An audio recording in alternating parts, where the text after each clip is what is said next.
Hello guys, আসসালামু আলাইকুম। দেখতে আছেন এইটা কি? এইটা হচ্ছে আঙ্গুর ফল গাছের পাতা। তো এখন আঙ্গুর গাছের পাতা পারমো। এইটি হয়েছে হবে ফল ধরছে এই পাতারে।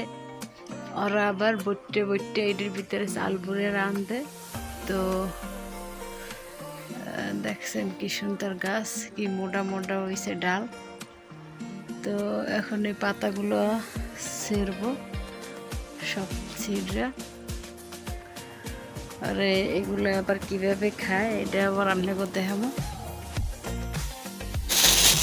এই যে দেখেন 2 পলিথিন পাটে ফেলাইছি। এটা এসে যাইয়া আঙ্গুর ফলের পাতা।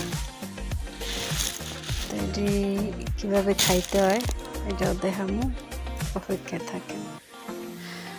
এই যে আঙ্গুর ফল পাতা এখন সিদ্ধ করলাম গরম পানিতে দিয়ে, আর কি গরম পানি করে হালকাভাবে একটু চুবাইয়ে উড়াই হেলাইছি, যেহেতু নরম নরম নরম।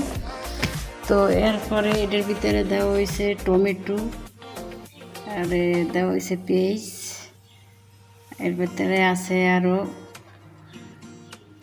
এগুলো কি বলে এত কিছু মনেও থাকে না। তো পেঁয়াজ আছে, টমেটো আছে, ধনিয়া পাতা আছে, আর বলে বেগদোনাস। তো বেগদোনাস এটা একটা ধনিয়া পাতার মতো।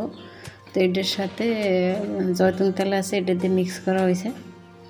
তো এডি দিয়া এগুলো আর কি বটতে আছি। এই যে দেখতেছেন পাতার ভিতরে বড়ে বড়ে এরকমের বটতে আছি। তো দেখার জন্য সাথে থাকেন ইনশাল্লাহ। দেখেন যে এই যে পাতিলটারে পুরো বড়ে হেলাইলাম পাতা বটতে বটতে। এটা হয়েছে আঙ্গুর ফল পাতা। তো বটতে বটতে রাইত হয়ে গেছে, তো তার কারণে ক্যামেরাটা একটু গোলা গোলা দেখা যায়। অনেক বিশাল পাতিল, এক পাতিল বটে হেলাইছি। এই যে সেদ্ধ করা পাতা আঙ্গুর ফল। হ্যালো এভরিওয়ান, আসসালামু আলাইকুম। এই তো এটা হচ্ছে আঙ্গুর ফলের পাতা। এই যে রান্না করা শেষ। এটা হচ্ছে মুরগির কাবাব, এটা হচ্ছে খাসির কাবাব, আর এটা হচ্ছে রুটি। আজকে খাইতেছি আর খাওয়ানোর স্টাইল আর কি।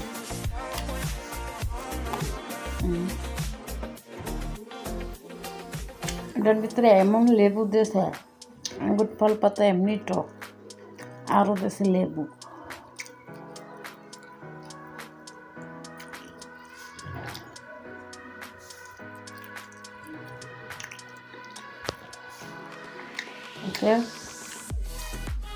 ভালো থাকবেন। আসসালামু আলাইকুম রহমতুল্লাহ।